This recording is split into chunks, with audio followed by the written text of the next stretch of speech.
ከፍተኛ የሆነ የኑሮ ውድነት በተባባሰበት በዚህ ጊዜ የዕለት ጉርሳቸውን መሸፈንና በልቶ ማደር የጨነቃቸው ኢትዮጵያውያን ቁጥር ከሀገሪቱ አጠቃላይ የሕዝብ ቁጥር ከግማሽ በላይ ማለፉ በሚነገርበት በዚህ ወቅት የሀገሪቱ የዋጋ ግሽበት ከ15 በመቶ በላይ ማሻቀቡ ታውቋል።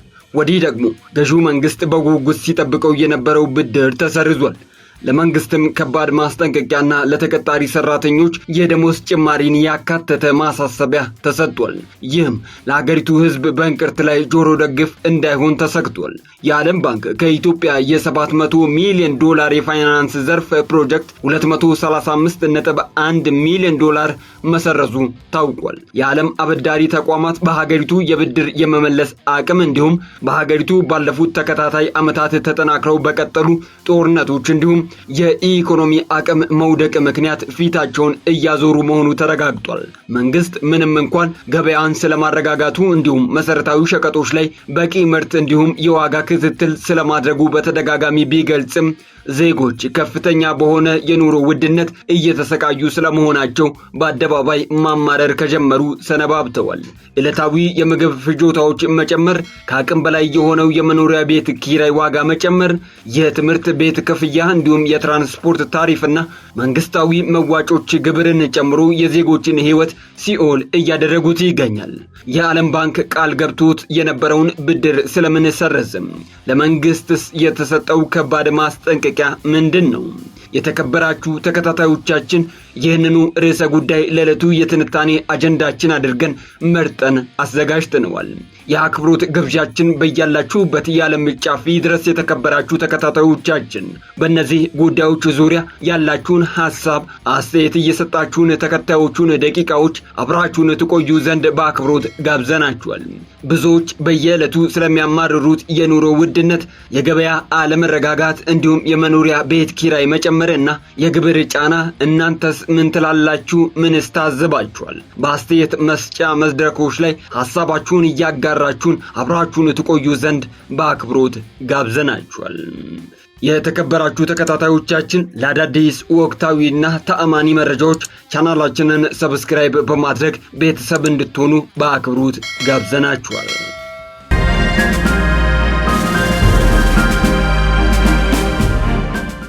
ወደ ዝርዝር መረጃዎቹ ስናልፍ ከፍተኛ የሆነ የኑሮ ውድነት በተባባሰበት በዚህ ወቅት የዕለት ጉርሳቸውን መሸፈንና በልቶ ማደር የጨነቃቸው ኢትዮጵያውያን ቁጥር ከሀገሪቱ አጠቃላይ የሕዝብ ቁጥር ከግማሽ በላይ ማለፉ በሚነገርበት በዚህ ወቅት የሀገሪቱ የዋጋ ግሽበት ከ15 በመቶ በላይ ማሻቀቡ ታውቋል። ወዲህ ደግሞ ገዢው መንግስት በጉጉት ሲጠብቀው የነበረው ብድር ተሰርዟል። ይህም ለሀገሪቱ ሕዝብ በእንቅርት ላይ ጆሮ ደግፍ እንዳይሆን ስጋትን ፈጥሯል። መንግስት ምንም እንኳን ገበያውን ለማረጋጋት እንዲሁም መሰረታዊ ሸቀጦች ላይ በቂ ምርት እንዲሁም የዋጋ ክትትል ስለማድረጉ በተደጋጋሚ ቢገልጽም ዜጎች ከፍተኛ በሆነ የኑሮ ውድነት እየተሰቃዩ ስለመሆናቸው በአደባባይ ማማረር ከጀመሩ ውለው አድረዋል። ዕለታዊ የምግብ ፍጆታዎች መጨመር፣ ከአቅም በላይ የሆነው የመኖሪያ ቤት ኪራይ፣ የትምህርት ቤት ክፍያ እንዲሁም የትራንስፖርት ታሪፍና መንግስታዊ መዋጮች የዜጎችን ሕይወት በየዕለቱ የሚፈትኑ እውነቶች ሆነዋል።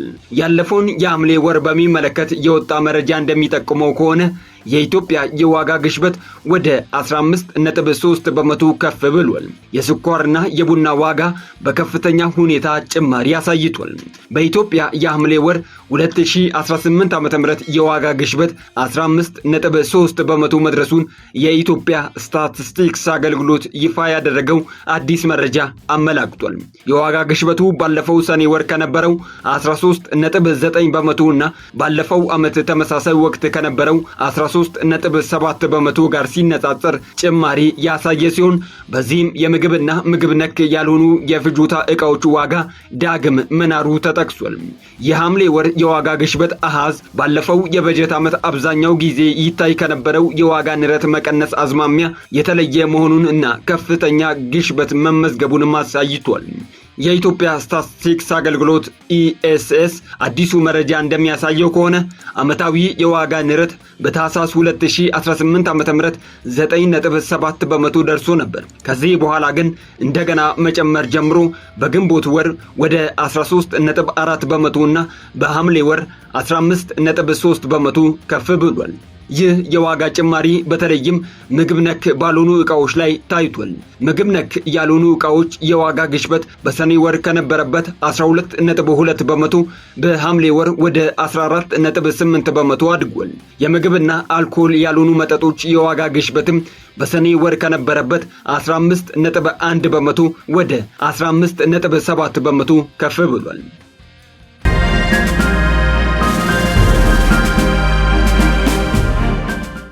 የኢትዮጵያ ስታቲስቲክስ አገልግሎት የሸማቾች የዋጋ መለኪያ አመላካቾችን ለማስላት ጥቅም ላይ የሚውሉትን የምግብና ምግብ ነክ ያልሆኑ ክፍሎችን በማጣቀስ አጠቃላይ የዋጋ ግሽበቱ ሁለት ዋና ዋና ክፍሎችንና 21 የወጪ ቡድኖችን ያቀፈ ነው ሲል ገልጿል። ከምግብ አይነቶች መካከል ስኳር፣ ማርና ቸኮሌት ከፍተኛውን ዓመታዊ ጭማሪ ያስመዘገቡ ሲሆን ዋጋቸው ባለፈው ዓመት ከነበረው ተመሳሳይ ወቅት ጋር ሲነጻጸር በ39.4 በመቶ ከፍ ብሏል። አልኮል የሌላቸው መጠጦችና ቡና በ33 በመቶ፣ ስጋ በ21.6 በመቶ፣ ዘይትና ቅባቶች በ20.3 በመቶ፣ አትክልትና ፍራፍሬ በ19.2 በመቶ እንዲሁም ወተት፣ አይብና እንቁላል በ18.9 በመቶ ጭማሪ አሳይተዋል። አትክልቶች በ13.6 በመቶ ሲጨምሩ እንጀራና እህል ደግሞ በ8 በመቶ ከፍ ብሏል። የዋጋ ጫናው በምግብ ዕቃዎች ላይ ብቻ የተወሰነ አልነበረም። ከዋና ዋና ምግብ ነክ ያልሆኑ ዘርፎች መካከል ትምህርት በ25.3 በመቶ ዓመታዊ ጭማሪ በማስመዝገብ የመጀመሪያውን ደረጃ የያዘ ሲሆን ልዩ ልዩ ዕቃዎችና አገልግሎቶች በ19.3 በመቶ ተከትለዋል። የአልኮል መጠጦችና ትንባሆ በ16 በመቶ፣ ትራንስፖርት በ15.6 በመቶ፣ ምግብ ቤቶችና ሆቴሎች በ15.3 በመቶ፣ የቤት ዕቃዎችና ቁሳቁሶች በ15.2 በመቶ እንዲሁም አልባሳትና ጫማዎች በ15 በመቶ አድገዋል። የመኖሪያ ቤት፣ ውሃ፣ ኤሌክትሪክ፣ ጋዝና ሌሎች ነዳጆች ደግሞ የ13.3 በመቶ ጭማሪ አሳይተዋል። በወርሃዊ ደረጃ ሲታይ ደግሞ የዋጋ ጫናው ይበልጥ ጎልቶ የታየ ነበር ተብሏል። በሐምሌ ወር ብቻ የሸማቾች ዋጋ በ2.6 በመቶ የጨመረ ሲሆን ይህም ከነበረው 1.3 በመቶ ጭማሪ ጋር ሲነጻጸር ከፍተኛ ሆኖ ተመዝግቧል። የስታቲስቲክስ አገልግሎት በምግብና አልኮል ባልሆኑ መጠጦች ላይ የ2.2 በመቶ የምግብ ባልሆኑ ዕቃዎች ላይ ደግሞ የ3 በመቶ ወርሃዊ የዋጋ ጭማሪ መመዝገቡን አስታውቋል። መኖሪያ ቤት፣ ውሃ፣ ኤሌክትሪክ፣ ጋዝና ሌሎች ነዳጆች የ3.3 በመቶ ወርሃዊ ጭማሪ ያሳዩ ሲሆን ትራንስፖርት፣ ምግብ ቤቶችና ሆቴሎች እንዲሁም ልዩ ልዩ ዕቃዎችና አገልግሎቶች እያንዳንዳቸው ወደ 3 በመቶ ገደማ ከፍ ብለዋል። አልኮል መጠጦችና ትንባሆ በ3.1 በመቶ፣ የቤት ዕቃዎችና ቁሳቁሶች ደግሞ በ3 በመቶ ጭማሪ አሳይተዋል።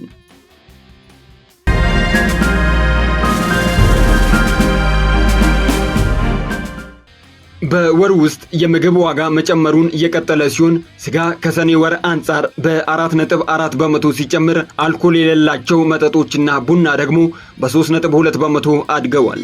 ዘይትና ቅባቶች በ2.5 በመቶ እንዲሁም ሌሎች የምግብ ምርቶች በ2.7 በመቶ ጭማሪ ታይቶባቸዋል። ምንም እንኳን በወርሃዊ ደረጃ አዲሱ የዋጋ ጭማሪ ቢመዘገብም የኢትዮጵያ ስታቲስቲክስ አገልግሎት መረጃ እንደሚያሳየው ባለፉት 12 ወራት እየታየው አጠቃላይ የዋጋ ግሽበት አሁን ካለው ዓመታዊ ምጣኔ ያነሰ ነው ብሎታል። በሐምሌ ወር የተመዘገበው የ12 ወራት አማካይ አጠቃላይ የዋጋ ግሽበት 11.9 በመቶ የደረሰ ሲሆን ይህም በግንቦትና ሰኔ ወራት ከተመዘገበው 11.7 በመቶ መጠነኛ ጭማሪ ታይቶበታል። ሆኖም የረጅም ጊዜ መረጃዎች እንደሚያመላክቱት የዋጋ ግሽበት ለኢትዮጵያውያን አባወራዎች አሁንም ዘላቂ ፈተና ሆኖ ቀጥሏል። ስታቲስቲክስ አገልግሎት ባወጣው ሪፖርት መሰረት በ2017 በጀት ዓመት አማካይ ዓመታዊ አጠቃላይ የዋጋ ግሽበት 16 በመቶ የነበረ ሲሆን በ2016 በጀት ዓመት ደግሞ 11.7 በመቶ ነበር። ተቋሙ አክሎም በ2014 እና 15 በጀት ዓመታት በብዙ ወራት ውስጥ የዋጋ ግሽበቱ ከ30 በመቶ በላይ አልፎ ስለነበረ ያለፉት 4 ዓመታት ለዜጎች እጅግ ፈታኝ እንደነበሩ ጠቁሟል። በዓመታዊ አማካይ ምጣኔዎች ላይ ጥቂት መሻሻሎች ታይተዋል። በ2018 በጀት ዓመት አማካይ የምግብ ዋጋ ግሽበት 12 በመቶ ደርሶ የነበረ ሲሆን ይህም በ2017 በጀት ዓመት ከተመዘገበው 16.2 በመቶ ቅናሽ አሳይቷል። እንዲሁም ምግብ ነክ ያልሆኑ ዕቃዎች አማካይ የዋጋ ግሽበት ከ15.5 በመቶ ወደ 11.3 በመቶ ዝቅ ብሏል።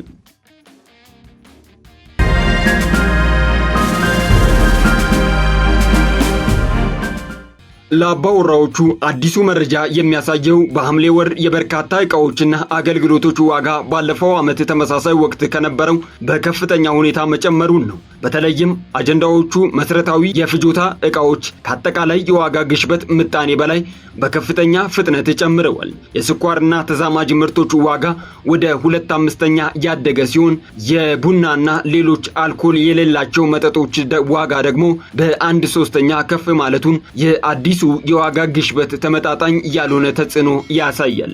ኢትዮጵያ እንደ አውሮፓውያኖቹ የዘመን አቆጣጠር በ2026 የመጀመሪያ አጋማሽ ከ10 ዋና ዋና የአፍሪካ ኢኮኖሚዎች መካከል ከፍተኛውን የዋጋ ግሽበት ጭማሪ አስመዝግባለች። የስታትስቲክስ አገልግሎት የብሔራዊ የዋጋ ጥናቱን ለማሳደግ ተጨማሪ 80 ገበያዎችን በማካተት በአሁኑ ወቅት መረጃ የሚሰበስብባቸው ገበያዎች ቁጥር ቀደም ሲል ከነበረበት 120 ወደ 200 ማሳደጉንም አስታውቋል።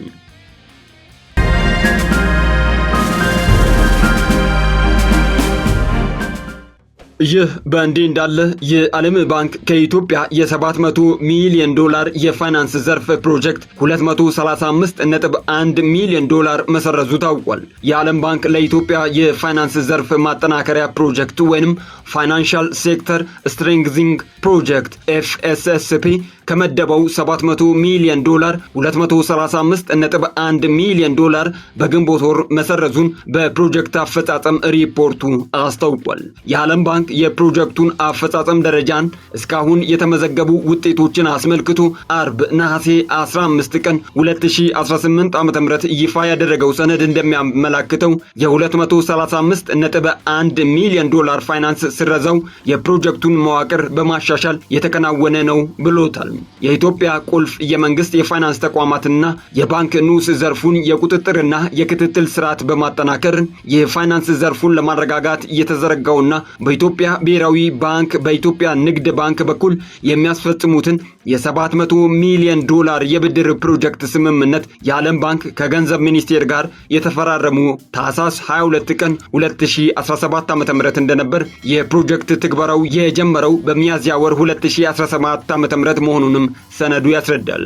ፕሮጀክቱ በመጀመሪያ ይፋ በተደረገበት ወቅት ይከናወናል ተብሎ በነበረው የበጀት አፈጻጸም ሁኔታ መሰረት ለብሔራዊ ባንክ የባንክ ንዑስ ዘርፍ የክትትልና የቁጥጥር ማዕቀፍ ማጠናከሪያ ስራዎችና ለተቋማዊ አቅም ማጠናከሪያ 107 ሚሊዮን ዶላር፣ ለኢትዮጵያ ንግድ ባንክ ሪፎርም 560 ሚሊዮን ዶላር መዋቅራዊ ማሻሻያና የካፒታል እድገት ተመድቦም ነበር።